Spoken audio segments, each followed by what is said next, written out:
Hello दोस्तों, स्वागत है आपका लक्ष्य कोचिंग क्लासेस में। और आज हम पढ़ने जा रहे हैं कैबिनेट मिशन के बाद क्या क्या घटनाक्रम हुए और कैसे भारत की संविधान सभा का गठन हुआ है। तो संविधान सभा के स्टार्ट करने से पहले हम ये जानेंगे कि आज हमें जो टॉपिक पढ़ने, जैसे आप थंबनेल में देख रहे हैं कि ये सारे टॉपिक आज हमको पढ़ने हैं। ठीक है, टॉपिक क्या रहने वाले हैं आज के, जैसे अंतरिम सरकार। ठीक है, अंतरिम सरकार का गठन हमको पढ़ना है, संविधान सभा का गठन है, माउंटबेटन योजना है और भारतीय स्वतंत्रता अधिनियम है। लेकिन हम संविधान सभा का गठन आज नहीं पढ़ेंगे, हम केवल पढ़ेंगे अंतरिम सरकार का गठन, माउंटबेटन योजना और भारतीय स्वतंत्रता अधिनियम। फिर हम पूरी संविधान सभा को नेक्स्ट वीडियो पे एक साथ कंप्लीट करेंगे। तो उम्मीद है आपने इससे पहले के सारे टॉपिक क्लियर करे होंगे। अगर आपने वो वीडियो नहीं देखे हैं तो प्लेलिस्ट में जाकर उनको जरूर देखें और अपने सारे कॉन्सेप्ट को क्लियर करें। ठीक है, तो चलिए आज आगे बढ़ते हैं। तो सबसे पहले पढ़ेंगे अंतरिम सरकार का गठन। तो अंतरिम सरकार के बारे में आप सभी जानते हैं, जैसे हमने पढ़ा था लास्ट क्लास में कि कैबिनेट मिशन 1946 में क्या कहा गया था। तो उस मिशन में पहली बात यही कही गई थी कि अगर ये प्रस्ताव स्वीकार कर लिया जाता है तो सबसे पहले हम एक अंतरिम सरकार का गठन करेंगे। अंतरिम सरकार कैसे बोलते हैं? एक इंटरिम गवर्नमेंट, यानी कि जब तक से चुनाव नहीं हो जाते तब तक एक टेम्परेरी गवर्नमेंट बनाएंगे जो देश को क्या करेगी, देश का प्रशासन चलाएगी। तब तक, कब तक? जब तक चुनाव होकर के एक नई सरकार नहीं बन जाती तब तक क्या करेंगे, एक टेम्परेरी गवर्नमेंट चलेगी। उसी को अंतरिम सरकार कहते हैं। तो कैबिनेट मिशन के आधार पर पहली बार अंतरिम सरकार कब बनाई गई थी? 2 सितंबर 1946 को अंतरिम सरकार का गठन किया गया। ठीक है, तो यहां से पढ़ते हैं। देखो, कैबिनेट मिशन योजना के आधार पर 1 अगस्त 1946 को लॉर्ड बेवल कौन था उस समय? भारत का वायसराय। उसने क्या करा? कांग्रेस अध्यक्ष जवाहरलाल नेहरू को क्या करा है? अंतरिम सरकार के गठन के लिए बुलाया है। अच्छा, जवाहरलाल नेहरू को क्यों बुलाया? क्योंकि देखो, इससे पहले जो हमारे प्रांतीय चुनाव हुए थे उन प्रांतीय चुनाव में कांग्रेस को विजय हासिल हुई थी। और कांग्रेस के नेता कौन है? तो कांग्रेस के नेता जवाहरलाल नेहरू थे। इसीलिए जवाहरलाल नेहरू को आमंत्रण या निमंत्रण दिया गया। किसके लिए? सरकार बनाने के लिए। तो 1 अगस्त को दिया गया और 2 सितंबर को क्या हो गया? 2 सितंबर को पंडित नेहरू के नेतृत्व में अंतरिम सरकार का गठन हो गया।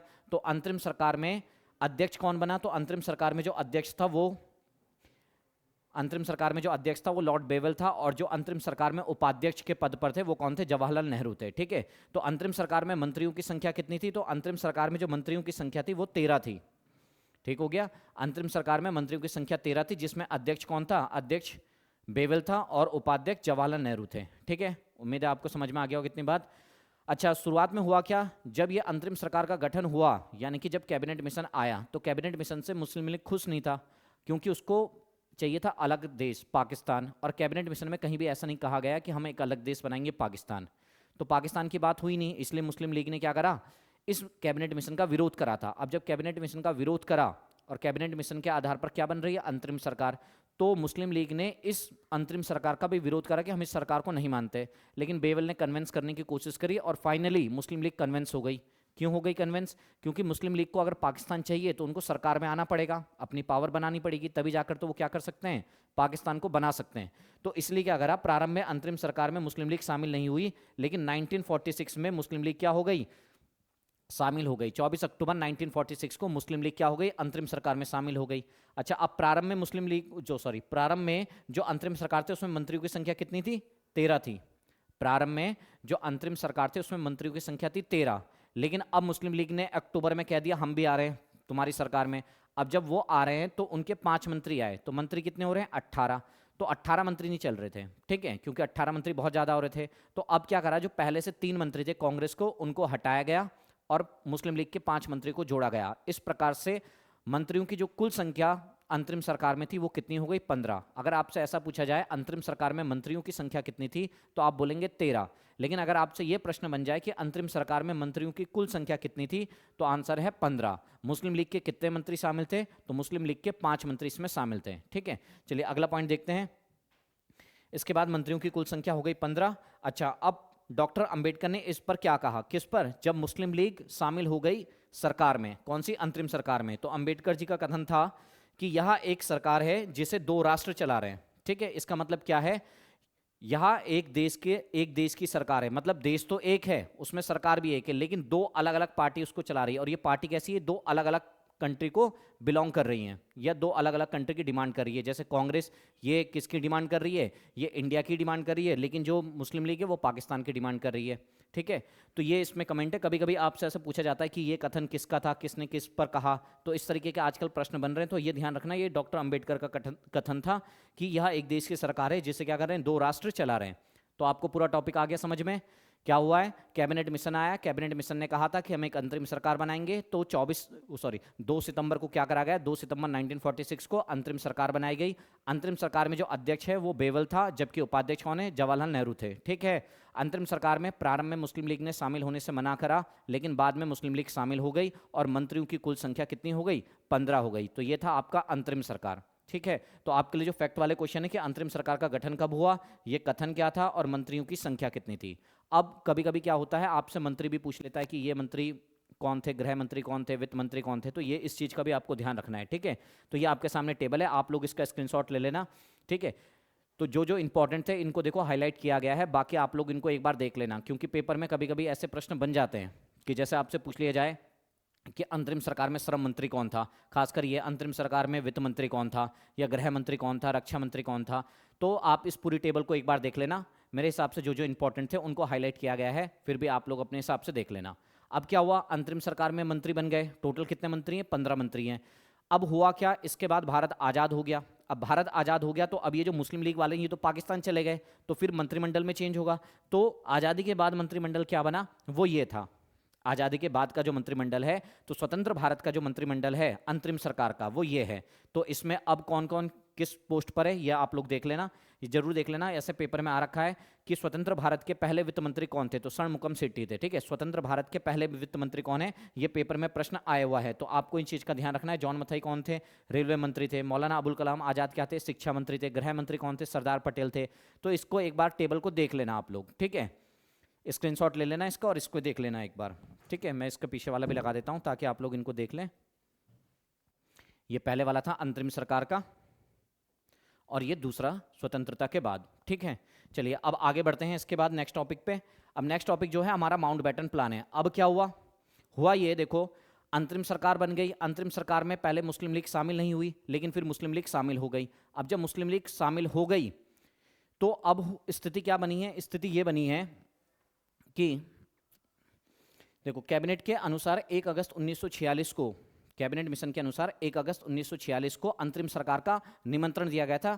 किसको, जवाहरलाल नेहरू को। 1 अगस्त को निमंत्रण दिया। अब जब मुस्लिम लीग को ये चीज़ दिखी, क्या दिखा कि कांग्रेस अब जो है सरकार बना लेगी और पाकिस्तान तो बनेगा नहीं, तो अब हुआ क्या कि मुस्लिम लीग ने 16 अगस्त 1946 को क्या बनाया, प्रत्यक्ष कार्यवाही दिवस मनाया, डायरेक्ट एक्शन डे। मतलब इन्होंने डायरेक्ट अंग्रेजी सरकार के विरोध में उतर गए और इन्होंने देश में दंगे फसाद शुरू कर दिए। किसने, मुस्लिम लीग ने। ये दंगे बंगाल से शुरू हुए थे। ठीक है, बंगाल से शुरू होते होते धीरे धीरे पूरे देश में फैल गए। हिंदू मुस्लिम के खतरनाक सांप्रदायिक दंगे उस समय पर फैल गए। किसने फैलाए, तो मुस्लिम लीग ने फैलाए। इसमें मेन जिन्ना ही था। ठीक है, मुस्लिम लीग के और भी नेता इसमें शामिल थे और हिंदू मुस्लिम के पूरे देश में दंगे फैलने लगे। कब, 16 अगस्त को।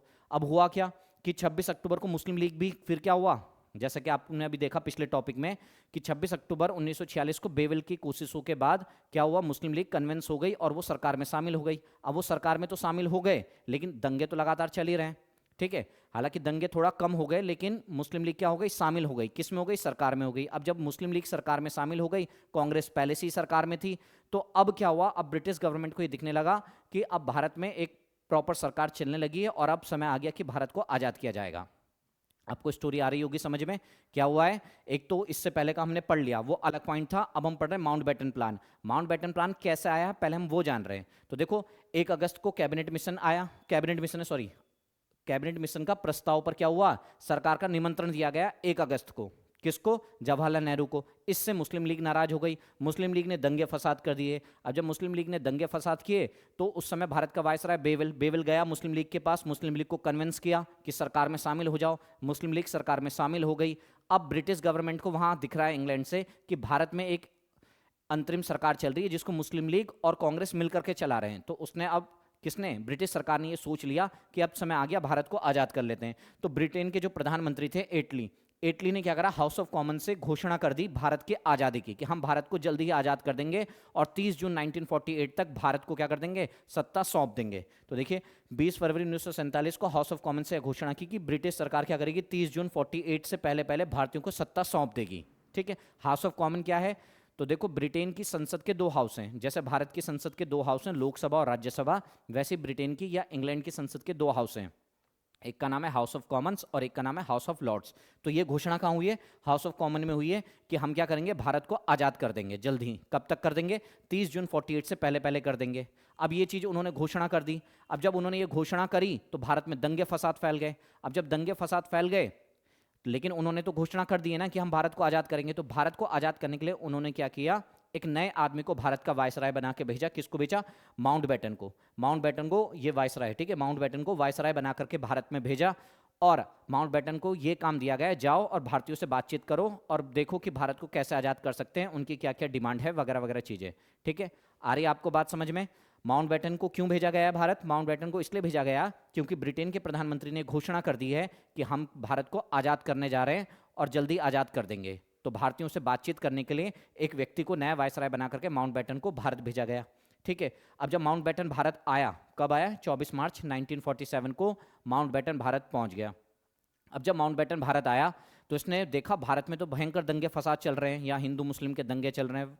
तो इसने क्या करा, इसने एक अपना प्रपोजल तैयार किया और ये वापस चला गया लंदन। लंदन में जाकर के इसने पूरा प्रपोजल किसको दिया, इंग्लैंड की सरकार को दिया और बताया कि भारत में क्या स्थिति चल रही है, भारत में दंगे फसाद हो रहे हैं, भारत में ऐसे मुस्लिम लीग जो है पाकिस्तान की डिमांड कर रहा है, ये सारी चीज़ें हो रही है। तो जो ब्रिटिश सरकार थी, ब्रिटिश सरकार ने माउंटबेटन के साथ मिलकर के एक नया प्रस्ताव तैयार किया और कहा ये सारी स्कीम जाकर के भारतीयों को सुना दो। अब माउंटबेटन वापस भारत आया और भारतीयों को आकर के उसने 3 जून 1947 को अपना ये पूरा का पूरा प्लान बताया। इसी को हम क्या कहते हैं, माउंटबेटन प्लान या बाल्कन प्लान भी कहते हैं। ठीक है, इसी को हम क्या कहते हैं, माउंटबेटन प्लान या बाल्कन प्लान कहते हैं। किसे कहते हैं, फिर से समझिए। 24 मार्च 1947 को माउंटबेटन आया भारत। अब जब भारत आया उसने भारत की स्थिति देखी कि भारत में दंगे फसाद हो रहे हैं, किसके लिए, 2 देशों की डिमांड पर दंगे फसाद हो रहे हैं और भारत में ये चीज़ें कंट्रोल नहीं हो पा रही है और लगातार 2 देश की डिमांड हो रही है। तो अब जो है माउंटबेटन गया ब्रिटेन में, वहाँ उसने ब्रिटिश सरकार से बात करी और ब्रिटिश सरकार के साथ मिलकर के एक प्लान तैयार करा। उस प्लान को लेकर के वापस वो इंडिया आया 3 जून 1947 को। उसने वो प्लान भारत के सभी पार्टीज के सामने रखा, चाहे वो कोई सी भी पॉलिटिकल पार्टी थी, सबके सामने वो रखा। इसी को क्या कहते हैं हम, जो प्लान रखा उसने उसी को माउंटबेटन प्लान या बाल्कन प्लान कहते हैं। उम्मीद है आपको समझ में आ गया होगा। अच्छा, इसमें एक ये है बाल्कन प्लान। बाल्कन प्लान क्या है ये भी समझ लीजिए, क्यों कहते हैं। माउंटबेटन का प्लान था इसलिए माउंटबेटन प्लान कहते हैं। बाल्कन प्लान क्यों कहते हैं, क्योंकि देखो जो स्टार्टिंग में माउंटबेटन का प्लान था ना, वो भारत के छोटे छोटे प्रांतों को स्वतंत्रता देने से था। अब छोटे छोटे प्रांत क्या है, यानी कि जैसे समझ लो कि कोई स्टेट है, जैसे समझ लो यूपी है, यूपी को एक अलग देश बनाना, जैसे समझ लो एमपी है, एमपी को एक अलग देश बनाना, यानी छोटे छोटे प्रांतों को अलग अलग देश बनाने पर इसका ये विचार था।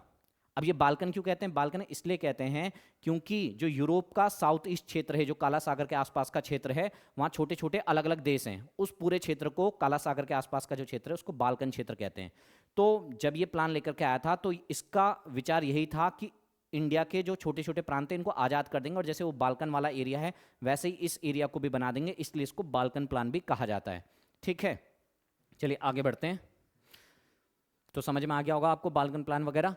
तो अब इस मिशन में क्या हुआ, अब 14 जून 1947 को कांग्रेस की एक बैठक हुई। अच्छा, अब 3 जून को देखो ये प्रस्ताव लेकर के आ गया भारत में, कौन, माउंटबेटन ने अपना एक प्रस्ताव पूरे भारतीयों के सामने रख दिया। अब मुस्लिम लीग ने तो तुरंत एक्सेप्ट कर लिया इसके प्रस्ताव को, अभी बात करेंगे प्रस्ताव में क्या था।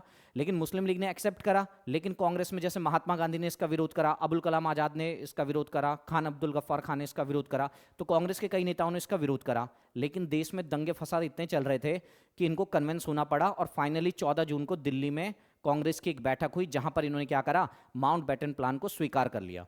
तो 14 जून 1947 को नई दिल्ली की बैठक हुई जिसमें माउंटबेटन योजना का प्रस्ताव क्या कर लिया गया, स्वीकार कर लिया गया। तो माउंटबेटन का प्लान स्वीकार हो गया। अब इसमें था क्या इस प्लान में, तो देखो माउंटबेटन प्लान में प्रावधान था कि ब्रिटिश सरकार से 2 संप्रभु, संप्रभु का मतलब होता है सोवरेन कंट्री, संप्रभु मतलब जो अपने सारे फैसले खुद लेते हैं, ठीक है, ऐसे देशों को कहते हैं संप्रभु। तो ब्रिटिश भारत से 2 संप्रभु, भारत और पाकिस्तान, 2 राज्यों का गठन किया जाएगा। ठीक है, इसके अलावा देशी रियासतों को ये फ्रीडम होगी कि वो अपना अलग से रहें, या वो भारत में रहें या पाकिस्तान में रहें। ठीक है, कांग्रेस तथा मुस्लिम लीग समेत सभी दलों ने इस योजना को स्वीकार करा। अब जब सबने इस योजना को स्वीकार कर लिया, ठीक है, किसको? माउंटबेटन की जो योजना थी, माउंटबेटन प्लान, इसको जब सबने स्वीकार कर लिया, तो स्वीकार करने के बाद अब ये जो माउंटबेटन था ये चला गया वापस इंग्लैंड, और इसने इंग्लैंड की सरकार को कहा मैंने भारतीयों के साथ बात कर ली है, उन्होंने हमारे प्रस्ताव को स्वीकार कर लिया है, अब भारत को आज़ाद करने का टाइम आ गया। तो ब्रिटिश गवर्नमेंट ने क्या करा? ब्रिटिश गवर्नमेंट ने माउंटबेटन प्लान की योजना के आधार पर ही क्या करा है? ब्रिटिश संसद में मूर्त रूप देने के लिए भारतीय स्वतंत्रता अधिनियम 1947 पारित किया। आगे बात समझ में? जो माउंटबेटन प्लान था उसको क्या करना है? उसको इंप्लीमेंट करने के लिए अब ब्रिटेन की सरकार क्या कर रही है? भारत स्वतंत्रता अधिनियम 1947 लेकर आ रही है। तो अब हमारा अगला टॉपिक क्या है? भारतीय स्वतंत्रता अधिनियम 1947, इंडियन इंडिपेंडेंट एक्ट 1947। अब इस एक्ट में क्या है? तो इतनी स्टोरी आपको आ गई समझ में कि सबसे पहले अंतरिम सरकार का गठन हुआ, मुस्लिम लीग ने उसका विरोध करा, लेकिन फिर मुस्लिम लीग आ ही गया। लेकिन मुस्लिम लीग को ये दिखा पाकिस्तान नहीं बन रहा है, तो उसने भारत में दंगे फसाद करे। फिर माउंटबेटन भारत का वायसराय बनकर आया, तो माउंटबेटन ने ये सारी चीज़ें देखी। माउंटबेटन ने इंग्लैंड की सरकार से बात करी और एक प्लान दिया, उसको कहते हैं माउंटबेटन प्लान। और माउंटबेटन प्लान से देर में ही सही लेकिन कांग्रेस भी कन्विंस हो गई, मुस्लिम लीग तो ऑलरेडी हो ही गई थी कन्विंस, तो सारे दल कन्विंस हुए। उसके बाद क्या हुआ? उसी जो माउंटबेटन प्लान था उस प्लान के आधार पर एक नया अधिनियम तैयार कर दिया गया जिसको हम क्या कहते हैं? भारतीय स्वतंत्रता अधिनियम। और इसी के आधार पर अब भारत को आज़ाद किया जाएगा। ठीक है, तो भारत की स्वतंत्रता को लेकर के ब्रिटिश सरकार ने अपनी पार्लियामेंट में एक बिल प्रस्तुत किया, उसी को हम क्या कहते हैं? भारतीय स्वतंत्रता अधिनियम। अब क्या हुआ? माउंटबेटन योजना के अनुसार भारतीय स्वतंत्रता विधेयक, ये विधायक हो गया, ये विधेयक होना था, भारतीय स्वतंत्रता विधेयक 4 जुलाई 1947 को ब्रिटिश प्रधानमंत्री क्लीमेंट एटली द्वारा हाउस ऑफ कॉमन्स में पेश किया गया। तो अभी मैंने आपको बताया ब्रिटेन की संसद के एक सदन को बोलते हैं हाउस ऑफ कॉमन्स और दूसरे को बोलते हैं हाउस ऑफ लॉर्ड्स। ठीक है, तो 4 जुलाई को, ये पेपर के लिए इंपॉर्टेंट है डेट, ये आप ध्यान रखना। ठीक है, 4 जुलाई 1947 को विधेयक क्या हुआ है? उनकी पार्लियामेंट में पेश किया गया। कहाँ पेश किया गया? हाउस ऑफ कॉमन्स में पेश किया गया। 15 जुलाई को हाउस ऑफ कॉमन्स से पास हो गया। ठीक है, तो कोई भी बिल पहले लाते हैं तो ला करके उस पर चर्चा होती है, वोटिंग होती है, उसके बाद वो बिल पास होता है। तो 4 जुलाई को हाउस ऑफ कॉमन्स में लाया गया और 15 जुलाई को वहाँ से ये बिल पास हो गया। 15 जुलाई के बाद 16 जुलाई को गया हाउस ऑफ लॉर्ड्स में और फिर वहाँ भी पास हो गया 16 जुलाई को। ठीक है, 14 जुलाई को कहाँ पास हुआ है? 14 जुलाई को, सॉरी 15 जुलाई को पास हुआ है हाउस ऑफ कॉमन्स में और 16 जुलाई को पास हुआ है हाउस ऑफ लॉर्ड्स में। उसके बाद 18 जुलाई को इस विधेयक को राजकीय स्वीकृति मिल गई। राजकीय स्वीकृति का क्या मतलब है? तो देखो जैसे भारत में होता है, कोई बिल लोकसभा से पास हुआ, राज्यसभा से पास हुआ, उसके बाद लास्ट में प्रेसिडेंट के साइन होते हैं। तो वहाँ प्रेसिडेंट का सिस्टम नहीं होता, वहाँ प्रेसिडेंट की जगह क्या होता है? सम्राट होता है, क्राउन होता है वहाँ पे, या तो किंग होगा या क्वीन होगी। ठीक है, तो क्या हुआ? 18 जुलाई को वहाँ पर ब्रिटेन के सम्राट ने इस पर साइन कर दिए। तो ये भी प्रश्न बनता है, भारत की स्वतंत्रता के समय इंग्लैंड के सम्राट कौन थे? तो जॉर्ज 6 थे। ठीक है, और वहाँ के प्रधानमंत्री कौन थे? तो अभी पढ़ा आपने, एटली वहाँ के प्रधानमंत्री थे। तो ऐसे प्रश्न बन जाते हैं, इनका ध्यान रखना। ठीक है, तो 18 जुलाई को वहाँ से स्वीकृति भी मिल गई। अब इस अधिनियम में क्या क्या बातें लिखी थी वो समझ लेते हैं। इतनी बात आ गई आपको समझ में कि भारत की स्वतंत्रता का एक विधेयक था जो क्या हुआ? 4 जुलाई को पेश हुआ है हाउस ऑफ कॉमन्स में, 15 जुलाई को पास हुआ, 16 जुलाई को हाउस ऑफ लॉर्ड्स से पास हुआ, 18 जुलाई को इंग्लैंड के सम्राट ने उसको स्वीकृति दे दी, परमिशन मिल गई, यानी कि विधेयक हो गया पास। अब इसमें क्या क्या चीजें लिखी हुई थी वो समझते हैं। तो पहली बात तो ये लिखी थी कि 15 अगस्त को 2 डोमिनियन राज्य पाकिस्तान और भारत बनाए जाएंगे। तो इसमें पहली बात ये लिखी थी कि 15 अगस्त को जो ब्रिटिश भारत है उससे हम 2 डोमिनियन किसको बोलते हैं? अधिराज्य। अधिराज्य मैंने आपको पहले बताया है, अधिराज्य ऐसे होते हैं जो किसी दूसरे देश के कंट्रोल में रहते हैं। ठीक है, अब क्यों भारत उनके कंट्रोल में था तो ये बात अभी समझेंगे, आपको समझ में आ जाएगा आगे के जैसे हम आगे बढ़ेंगे। तो फिलहाल इसमें क्या कहा गया है? 15 अगस्त 1947 को 2 डोमिनियन स्टेट बनाए जाएंगे, एक बनेगा भारत और एक बनेगा पाकिस्तान। किस में कहा गया था? इस अधिनियम में कहा गया था। ठीक है, और कब बनेंगे? 15 अगस्त को बनेंगे। अब क्या हुआ? भारत में माउंटबेटन, इस अधिनियम की बातें बता रहा हूं, इस अधिनियम में क्या क्या कहा गया है। तो भारत में माउंटबेटन, गवर्नर जनरल और जवाहरलाल नेहरू को क्या बनाया जाएगा? प्रधानमंत्री बनाया जाएगा, ऐसा इस अधिनियम में लिखा है। जबकि पाकिस्तान में क्या होगा? जिन्ना को उनका गवर्नर जनरल बनाया जाएगा और लियाकत अली को उनका प्रधानमंत्री बनाया जाएगा। पाकिस्तान का हमारे लिए इंपॉर्टेंट नहीं है, हमारे लिए भारत का इंपॉर्टेंट है कि भारतीय स्वतंत्रता अधिनियम में क्या कहा गया कि भारत को जो गवर्नर जनरल है वो होगा कौन? माउंटबेटन, और प्रधानमंत्री जवाहरलाल नेहरू। ठीक है, अब आगे क्या कहा गया है? इसी में कहा गया है कि दोनों देशों के लिए अलग अलग संविधान सभा का गठन किया जाएगा। अच्छा, एक और बात इसमें क्या कही, क्या कहा है कि ये जो भारत और पाकिस्तान दो देश बनेंगे, इसमें क्या होगा, जब तक ये खुद का अपना संविधान नहीं बना लेते, दोनों देश के लिए अलग अलग संविधान सभा बनेगी और अपना संविधान खुद बनाएंगे वो लोग, लेकिन जब तक ये दोनों अपना संविधान नहीं बना लेते तब तक क्या होगा, तब तक 1935 का जो एक्ट था उसी के आधार पर इनका देश चलेगा। ठीक है, 1935 के एक्ट के तहत पर ही इनकी संविधान सभा संसद के रूप में कार्य करेगी। आ रही बात समझ में? क्या कहा है कि जब तक ये दोनों देश अपना खुद का संविधान नहीं बना लेते तब तक क्या होगा, 1935 के एक्ट पर ही इनका देश चलेगा, उस वाले कानून के आधार पर। और जो संविधान सभा बनाएंगे ये लोग, वो संविधान सभा ही संसद के रूप में कार्य करेगी। कब तक करेगी? जब तक इनका संविधान बनकर तैयार नहीं हो जाता। ठीक है, अब क्या कहा है, देशी रियासतों को भारत या पाकिस्तान किसी में भी शामिल होने की छूट होगी। तो देशी रियासत या तो भारत में आएंगी या पाकिस्तान में आएंगी, उनको इस बात की फ्रीडम है।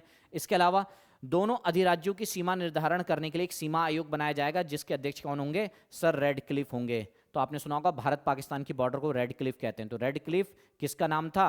एक अंग्रेज अधिकारी का नाम था, जिसने क्या करा है, भारत और पाकिस्तान के बॉर्डर बनाए हैं। ठीक है, तो सर रेडक्लिफ की अध्यक्षता में क्या हुआ है, एक सीमा आयोग बनाया है जो भारत और पाकिस्तान की दोनों की सीमा डिसाइड करेगा। इसके अलावा क्या है, इस प्रकार भारतीय स्वतंत्रता अधिनियम 1947 के अनुसार 14 अगस्त व 15 अगस्त को पाकिस्तान और भारत दो राज्य बन गए। तो इस अधिनियम के तहत क्या हुआ, 14 अगस्त को पाकिस्तान और 15 अगस्त को भारत का क्या हो गया, गठन हो गया। ठीक है, अच्छा यहाँ क्या लिखा है, दो डोमिनियन राज्य बने हैं। ठीक है, 14 अगस्त और 15 अगस्त को, खैर पाकिस्तान को हटा दो, 15 अगस्त को जब भारत बना, भारत एक डोमिनियन स्टेट बना। इससे पहले भी आपने पढ़ा अभी कि एक लाइन लिखी हुई थी कि क्या होगा, 15 अगस्त को दो डोमिनियन राज्य पाकिस्तान भारत बनाया जाएगा। यहां पर भी भारत को डोमिनियन स्टेट बनाया गया और यहां पर भी क्या कहा गया, भारत डोमिनियन राज्य बन रहा है। अब डोमिनियन क्या कहा मैंने, अधिराज्य। देखो अधिराज्य क्यों बन रहा है, ये लाइन पढ़िए आप लास्ट। 15 अगस्त 1947 से 26 जनवरी 1950 तक भारत का राजनीतिक दर्जा औपनिवेशिक राज्य का था। इसका मतलब यह है कि 26 जनवरी 1950 को भारत का औपनिवेशिक जो राज्य का स्टेटस था वो खत्म हो गया। क्यों हो गया और इससे पहले क्यों था? तो देखो इससे पहले इसलिए था क्योंकि भारत का स्वयं का संविधान नहीं था। ठीक है, और भारत में गवर्नर जनरल उनका है। ठीक, वो बात अलग है, बाद में चक्रवर्ती राजगोपालाचारी को बनाया गया स्वतंत्र भारत का पहला भारतीय राज क्या गवर्नर जनरल। लेकिन ये जो गवर्नर जनरल की पोस्ट है ये सारा उन्हीं के संविधान से तो है। 1935 का जो संविधान था उनका, 1935 का भारत शासन अधिनियम, तो भारत जो चल रहा था उनके अधिनियम से चल रहा था। भारत का अपना खुद का कानून नहीं था, तो भारत पे जो कंट्रोल था वो ब्रिटिश शासन का था। ठीक है, ब्रिटिश शासन का कैसे था, क्योंकि उनके कानून का कंट्रोल है, इसका मतलब ब्रिटिश शासन का कंट्रोल है। इसलिए भारत उस समय पर कैसा राज्य था, डोमिनियन राज्य था या औपनिवेशिक राज्य था। लेकिन जिस दिन 26 जनवरी 1950 को भारत का खुद का संविधान लागू हो गया, उस दिन से भारत क्या हो गया, एक गणतंत्र राज्य हो गया। अब गणतंत्र और स्वतंत्र क्या होते हैं ये आपको पता होगा, नहीं तो आगे चर्चा करेंगे इस बारे में। तो आज के टॉपिक आपको क्लियर हो गए होंगे। ठीक है, एक बार देख लेते हैं हमने क्या क्या पढ़ा है आज। ठीक है, तो आज हमने अंतरिम सरकार के गठन के बारे में पढ़ लिया, अंतरिम सरकार कैसे बनी है, क्या क्या इस चीज इसमें किया गया है। ठीक है, इसके अलावा माउंटबेटन योजना क्यों आई थी इसके बारे में भी चर्चा हो गई है। और भारत का जो स्वतंत्रता अधिनियम था 1947 का, इसके आधार पर कैसे भारत क्या बना, पहले एक अधिराज्य बना और बाद में जब भारत का संविधान बन गया, भारत क्या हो गया, एक पूर्ण राज्य बन गया। क्या बन गया, एक संप्रभु राज्य बन गया। कब, 26 जनवरी 1950 से।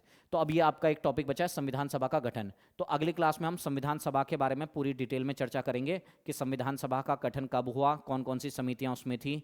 ठीक है, और संविधान सभा में सदस्यों की संख्या क्या क्या थी, ये सारी चर्चा हम अगले क्लास में करेंगे। फिर उसके बाद भारत का संविधान प्रॉपर स्टार्ट हो जाएगा पढ़ना, जब हम पहले प्रस्तावना से शुरू करेंगे और एक के बाद एक सारे टॉपिक कंप्लीट करते रहेंगे। तो उम्मीद है आपको क्लास समझ में आई होगी। अगर किसी को कोई डाउट लगता है तो आप लोग कमेंट करके बता सकते हैं। क्लास आपको कैसी लगती है ये भी आप कमेंट करके ज़रूर बताइएगा। ठीक है, तो मिलेंगे आपसे अगली क्लास में। धन्यवाद।